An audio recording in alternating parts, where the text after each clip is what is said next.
and he jinks to the left, goes to the right-hand side. He might have the inside run on the Bentley going through into Les Combes.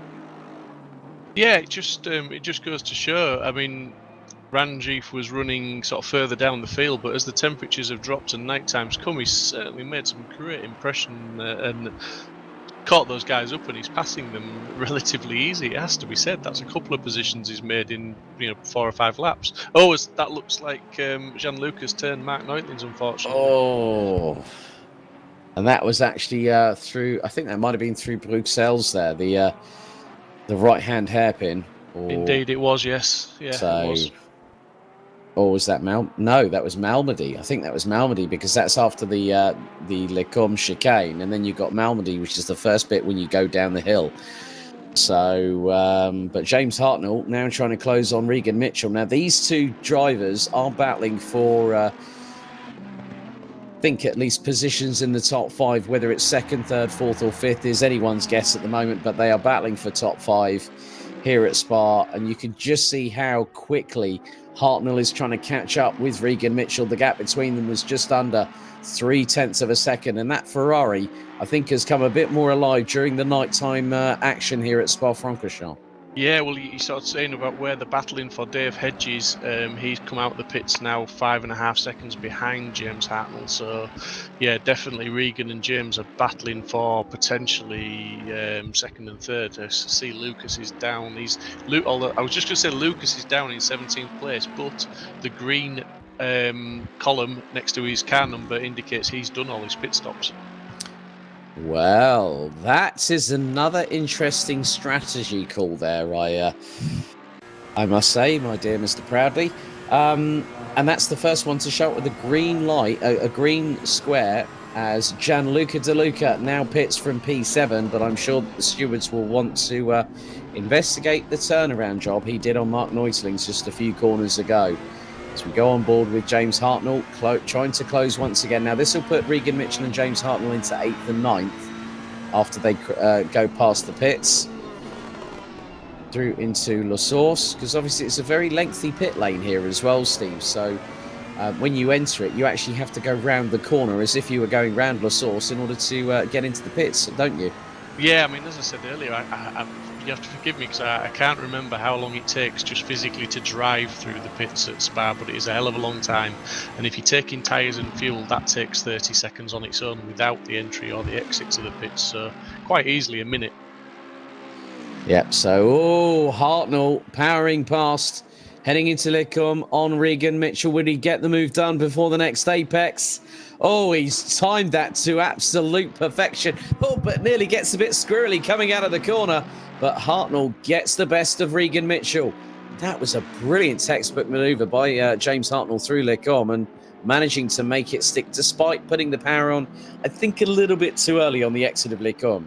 Yeah, he was just in a bit of a rush to get the right foot planted just to make sure he got the move done. But yeah, respect to both drivers there.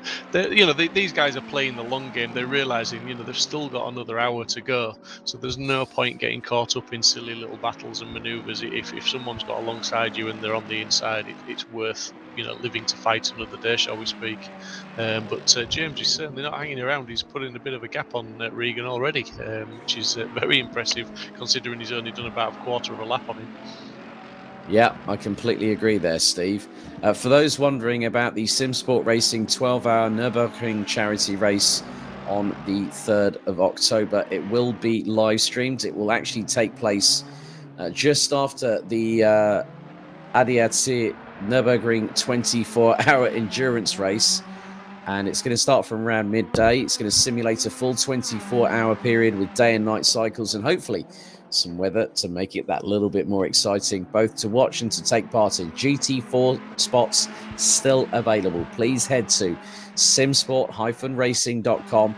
Click on the top right-hand corner where it says, so if you go onto the main screen itself, you'll see a Nissan GTR GT3 on the main website, and then you'll see 12 hours of Nürburgring. Alongside it, you'll also see all the relevant, so Facebook, Instagram, YouTube, Twitch, and Discord as now we've got a real good battle. This is between Adam Isalovic and Ranjiv Kalsi.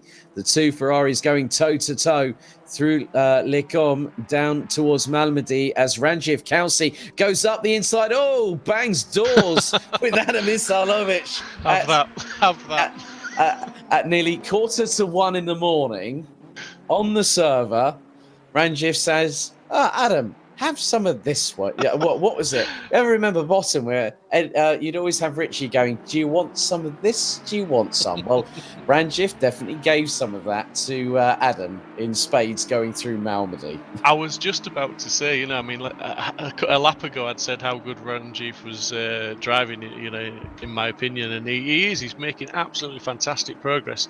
And Ranjiv is the most mild-mannered character you would ever wish to meet, and he wouldn't have meant to make that contact. But kudos to him that it was a bit of rubbing. He didn't really, no harm came. He was doing the move and he just forced his way through. And it's probably turned out to be a good move. I don't think there'll be any issues with that from the stewards. But yeah, great driving from Ranch. A little bit out of character, but well done. Hey, well, they do say that rubbing's racing as Chris Crossman and Dean Riley now in the pit lane. Just before the 1 hour to go mark here, as there's Peter Hrobar just behind Santoro in the number 27 Ferrari, who's right on the back bumper of Gianluca De Luca in the Aston Martin. They go down the hill. Great onboard shot here just on the roof cam on the Rinaldi Racing 27 Ferrari. There's a little bit of a dust kick up there. I think that might have been couldn't really see there. It might have been from Jeffrey Wolf that the dust might have just caught up in the air a little bit too high, but Roberto Santoro trying to close on Gianluca De Luca heading into Lecom. And this time the Aston Martin keeps ahead, has a little bit of a touch on the right rear wheel on the grass, which kicks up the dust down into the right-hander at Malmedy. And then down the hill they go. This is where they'll go into Bruxelles before the next corner, which will be simply known as Turn 11. How boring is that? You go from Malmedy, Bruxelles, Turn 11. That's my kind of corner name. I think that corner's got your name all over it, Steve. Absolutely, yeah. So more drivers in the pits. Ranjiv Kalsi, Adam Isalovic, Regan Mitchell. Now on the hour mark is possibly taking his last mandatory pit stop. So whether he's fueled that car a little bit longer and then possibly might decide, if he's on a 3-stopper and he gets towards the sharp end of the field, that's a very, very interesting strategy altogether. But then you've got to look at the likes of Chris Pinchbeck, who still is out there on lap number 26. I was just going to come to Chris Pinchbeck, because I'm just looking at his last lap time, and it was a 2:20.3, and it's not as fast as the guys have been doing, but he's not far away from what everybody else is doing, and he hasn't pitted at all yet. I mean, Archie's done a 2:18.3, so let's forget about Archie, because he's a class of his own. But yeah, I mean, some of the other guys are starting to put quicker laps in, but I don't think Chris has done himself any harm by staying out, but I would expect him to stop very soon. Just on about Regan Mitchell there, I would imagine he just took fuel early, and that's why he did make the big inroads up to Archie, and he's now taking tyres. As I see, Adam Azalovic, unfortunately, he's got a stop go 30, which I can only presume is for speeding in the pit lane, unfortunately. Yeah. So that's always a shame when they get penalties. It just takes a little bit of edge off the racing. Well, he's going to have to give himself a slap on the wrist for that one. But in the meantime, Archie Clifford Roberts has got past Mark Neutelings, and the gap between the pair, nearly 1.5 seconds. Okay, we've just gone over the hour mark, so 58 minutes and 54 seconds still to go. Chris Pinchbeck playing the long game in the 43 Audi. Now that is Gianluca De Luca, I think, went wide. And nearly came into the path of Roberto Santoro there. He gets hit from behind by Hrobar in the Audi. I think that was very, if I'm honest with you, from my aspect personally, I think that was a bit, I'm not too sure, because I think it was either one of one and 500 of the other, and Peter Hrobar might have just been unsighted there, but he saw what was going on in front of him when Gianluca De Luca cut across the chicane through Lecom, and Santoro nearly punted him off through Malmedy, and then along came Hrobar, and I just think maybe had nowhere to go. And Gianluca, I think it was probably an accident of his own making. Yeah, I mean, I think just in my opinion, the rejoin when he cut was a little bit sketchy, as we saw him rub doors with one car, and then, like you say, Hobart was maybe unsighted. I think the stewards will certainly look at that incident, and there'll be a decision made on that one. But I don't think it'll be put down as a racing one. No, definitely not. I don't think that's a racing incident at all. But as we say, that is down to the stewards to decide. Dave Hedges in the number 88. Just to cut in there, Chris Pinchbeck is now in the pits, so he's making his Oh, pit stop with 57 minutes to go. Making one of the pit stops, he'll still have to make another one. Regan Mitchell has done all his pit stops. Lucas Kakos has completed all his pit stops, and Jordi Diaz has completed all their pit stops. So there's only 3 of the guys who've done all the pit stops so far. as Adam Isalovic now is serving his stop-go 30 full speeding in the pits. Whoops. Yeah, But he's not the only driver, let's be honest, over the last 6 rounds, Steve, that has fallen foul of that. And that can happen. You know, you've got to, as I said earlier on in the broadcast, if you've got a 2-hour endurance race, you have got an obscene amount of items to keep your eyes on. You know, tyre degradation, tyre pressures, air temperature, fuel in the car. How's your brake bias? How's all the other bits and pieces that you need to have as Gianluca De Luca now pits, and I think that will be the Aston Martin's final stop of the evening as Peter Hrobar in the number 32 Audi, running in P13 as Regan Mitchell in the 69 Mercedes just up ahead.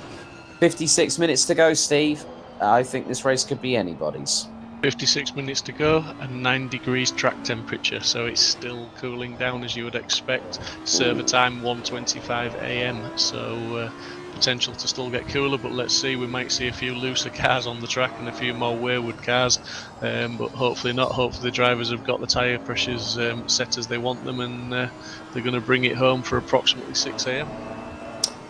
So still on board with Peter Hrobar in the number 32 Audi, one of the many AM drivers. So along with him, you've got Dean Riley, Jeffrey Wolf, Richard Pixley, Gianluca De Luca. You've got Lindsay and Bowman also running AM classification. And obviously, as they gain experience through the game, they'll then become a silver, which will be the grey boxes with the white lettering. And then if you're a pro, it is the white boxes with the black numbering as well. So Archie Clifford Roberts now has a 7.6 second lead over Mark Neutlings, who is the only one in the field that has not yet made his first mandatory pit stop yet. So Neutlings, I mean, I'm wondering how much fuel is on board that Bentley as we speak, as now Peter Hrobar pulls into the pits for a pit stop. And there is Mark Neutlings, and here is James Hartnell, right on the back bumper of the 666 Bentley, running in the Team Parker Racing colours, normally associated with British GT. And Hartnell, again, you know, he's just been showing how quick he is in that car, and he's got a slower vehicle.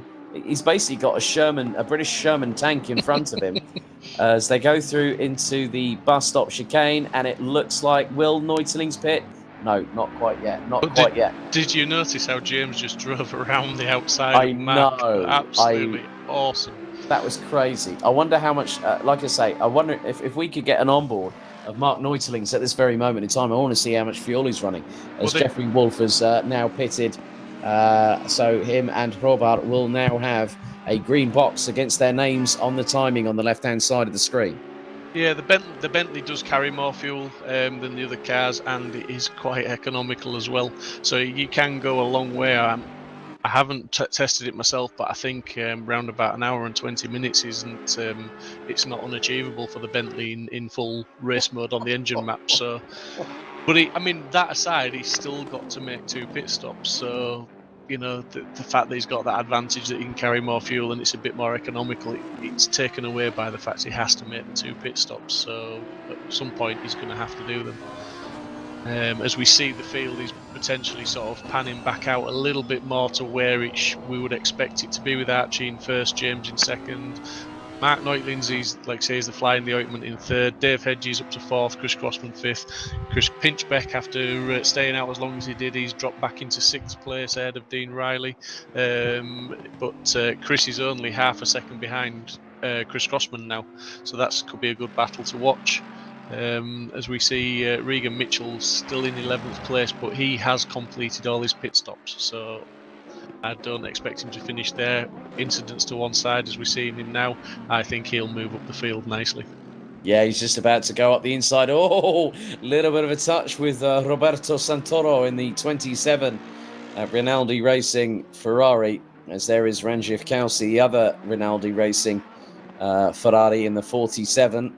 He currently rounds out the top 9 positions. There's Chris Pinchbeck in the Bio Circle liveried Belgian Audi Club Team WRT Audi R8 LMS Evo GT3. Trying to chase down Chris Crossman. Gap between them 0.585 seconds. 52 minutes on the clock. 1:49 a.m. Pitch black here at Spa-Francorchamps. And one of the lovely things about this race, Steve, is the fact that the racing has been absolutely unbridled and non-stop through and through. Yeah, there has been battles to watch wherever. Neutling's in the pits. Sorry to cut across you then. Mark jumped the gun on us a little bit there. After 1 hour, 8 minutes, and I think it was 25 seconds, the Dutchman finally pitted from what was effectively third place. So Mark Neutling showing that Bentley can go some. Yeah, obviously, and he's made the tyres last as long as he has, which is credit to him, and he's smooth driving, I'm sure.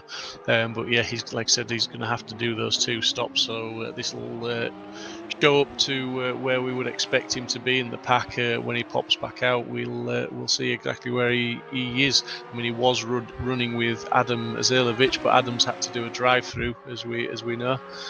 So maybe he'll come back out somewhere near 10th, 11th place, I would imagine. Yeah, so still battling away as now Crossman comes under crossfire from Chris Pinchbeck. Pinchbeck towards the outside on the Kemmel Straight. The Audi trying to power past the Porsche. Will he make it through before Lidcombe? Not quite. That was testament to Chris Crossman on the brakes, was that, because Chris Pinchbeck had half a car's length in front as they went into the braking zone, but that Porsche, I think Mr. Crossman stood it on its nose, so to speak, just to stop Chris getting the move done. Fantastic driving. So drivers that have completed both pit stops with just over 50 minutes remaining.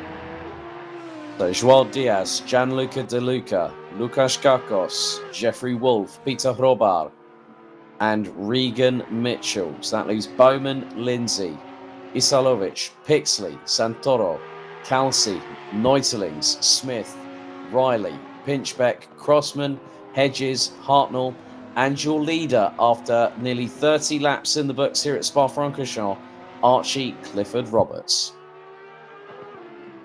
Yeah, Mark Neutlings has just rejoined after his pit stop in 8th place, so yeah, a little bit better. I said maybe 9th, 10th, 11th, somewhere around there, and he's actually 9th place now, as Ranjith Kelsey, I believe, just managed to pass him. He must have had the run on him, obviously, as Mark had exited the pit lane.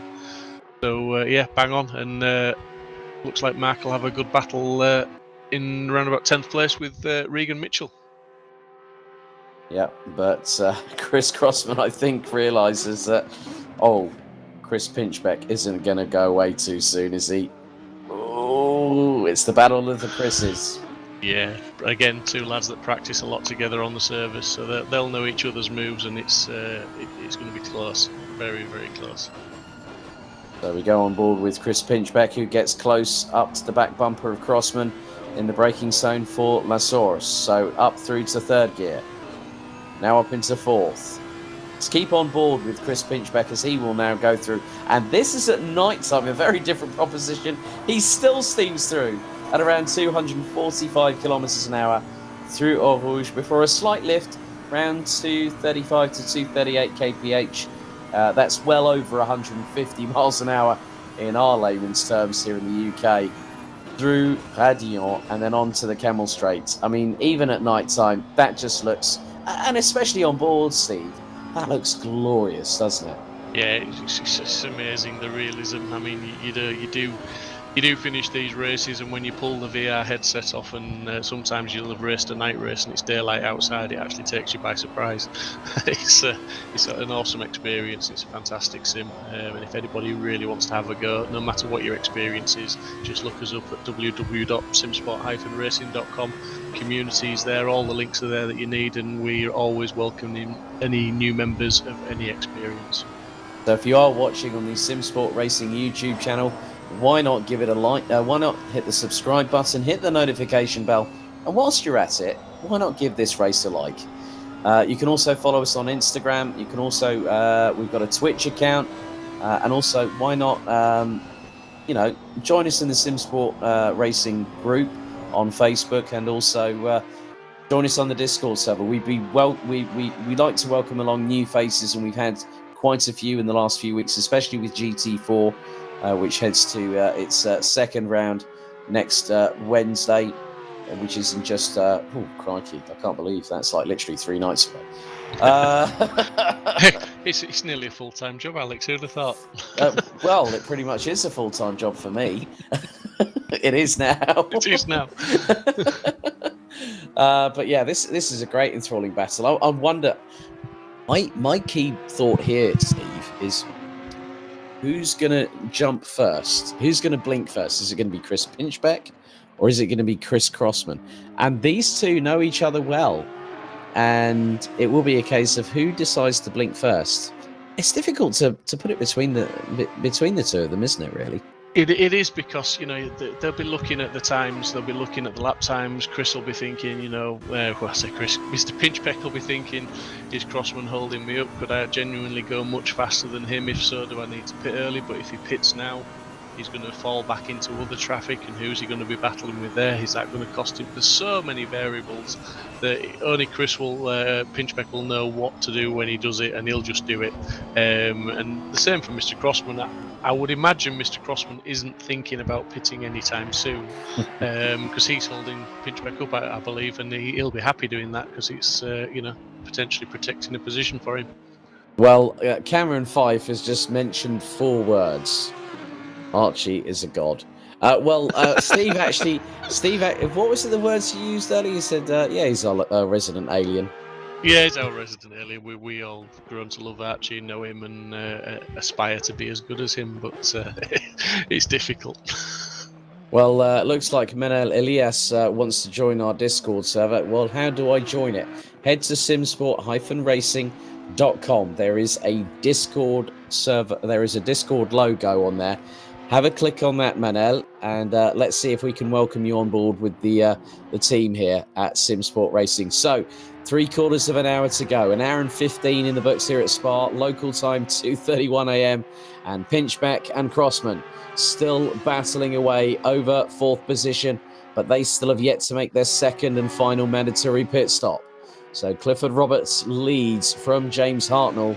So it is the top 2 in the championship standings that are first and second respectively, with Hartnell 13.363 seconds behind the 96 Audi. Dave Hedges, Chris Crossman and Chris Pinchbeck round out the top 5. So that's 3 different brands represented in the top 5 positions.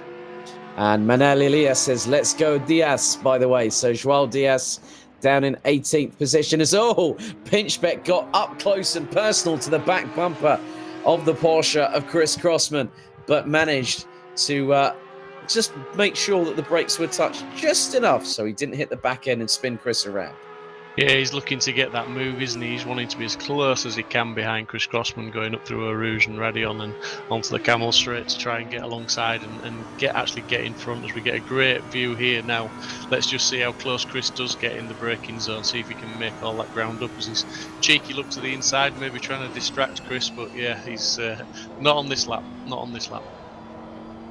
So lights well and truly ablaze on the back of the Porsche, the number 3 Porsche 911 GT3R 991-2 of Chris Crossman in the number 3, with Chris Pinchbeck still trying to hunt him down. And one of the other things that I do love about GT3 racing is the different variants of the brands. You know, we've got Audi, Ferrari, Porsche, Lexus, Mercedes, Bentley, Jaguar, Aston Martin, Lamborghini. Uh, it's just absolutely ridiculous, isn't it? Just the amount of GT3 heavenliness that we have in front of us. Spit it out, man. Spit it out. I know what you mean. Yeah, it's absolutely fantastic. There's so much machinery on offer. There should be a car pretty much to suit everyone's driving style, because that's what it boils down to. They do all drive very differently, obviously with the different engine configurations and handling characteristics of all the cars. And if you've not played ACC, then you need to try it, because the physics are fantastic. It really does bring it to life. Let alone the graphics, as you're seeing now with the night racing, and when we get the onboard shots, absolutely fantastic. The realism is immense. See Chris closing right up on the back of Mr. Crossman into the chicane, and again he'll be coming down. And I believe the only place Chris Pinchbeck's going to be able to make a move is if he gets up close for the camel straight.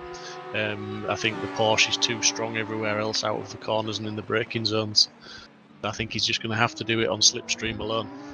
Well, when you think about it, there's another place that could be a bit of a dark horse. There'll be a cloud behind a silver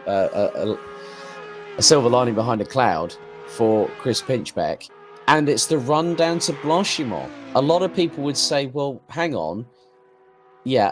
And now here we go. This is the perfect example. And look, they're literally toying with each other, and then Chris Pinchbeck just launches it. But Crossman's going to get the inside run for Lecombe. But Blanchimont is another full commitment corner. Okay, it's not exactly as straight. It's very reminiscent of the Parabolica at... now there's been a development. Lukasz Kakos has a drive-through penalty. Track limits, Steve? Absolutely, yeah. I mean, I was going to say a few minutes ago, it just crossed my mind. We're getting into the last sort of 40 minutes of the race. Quite a few of these drivers, I would wager money, have had at least one or two warnings for track cuts, especially through Eau Rouge. So, as we said earlier, once they get to the limit of 3 track cuts, the next one they will basically get a drive-through like Lucas has. So you might see a few more drivers either getting the drive-through or actually just taking it a little bit easier to try and avoid that drive-through, because the drive-through here will cost you dearly, as we've said many times. The pit lane is a long pit lane. Well, it looks like someone else is going to have a green square by their race number, and that is the 27 of Roberto Santoro. And James Hartnell. Hartnell's pitted. Oh, yes. Okay. Critch on YouTube has just said, "It's Archie from Mars." You'll have to ask him that. Yeah, Kev, we need to see you racing again. That's Mr. Critchley. He's about the only man that seems to be able to challenge Archie. So if he is from Mars, maybe you're his neighbour, Kev. I'm not quite sure. Oh, he might be. Kev might be from Jupiter for all we know. But yeah, I think one of the other places, as I was alluding to before, I spotted Lucas's drive-through. Unfortunately, there for the number 13 Lamborghini. If Chris Pinchbeck had a really, really good run going through into Blanchimont, because that's a full commitment corner as well, isn't it? Because you're flat on the throttle. You're going through it at around 250 kph in 6th gear. I mean, that is... You need to be, if you're going to do it there, you need to be fully alongside and on the inside to force the position, because otherwise it does 2 into 1, definitely doesn't go there. The outside car is going to go wide and potentially he's going to get that track cut, so you need to force it onto the inside. And if you're defending it, obviously you'll always move and cover that line, so he'll do well to get past there. Mr. Crossman knows all the moves. He's a seasoned driver, as is Chris Pinchbeck. So, as I said, I think I said it about 6 or 7 laps ago, it's not going to be easy for Mr. Pinchbeck, and it's obviously, proving to be the case. Well, if it was the boot on the other foot, I think you'd be saying exactly the same about Chris Crossman, wouldn't you? Absolutely, mate. Yeah, again, I said these lads practice together so much. They know each other's moves. They know how each other drives. standard of driving is awesome, and they're just their track knowledge and their car knowledge. They know what these cars can do, and they know what more importantly they know what each other are capable of. So that's where you get the close racing from. Yeah, we've had another comment on YouTube, just trying to make out all these usernames and everything. That we've had CJ 66600 saying, "Sorry, I couldn't race today. I don't have the SA or the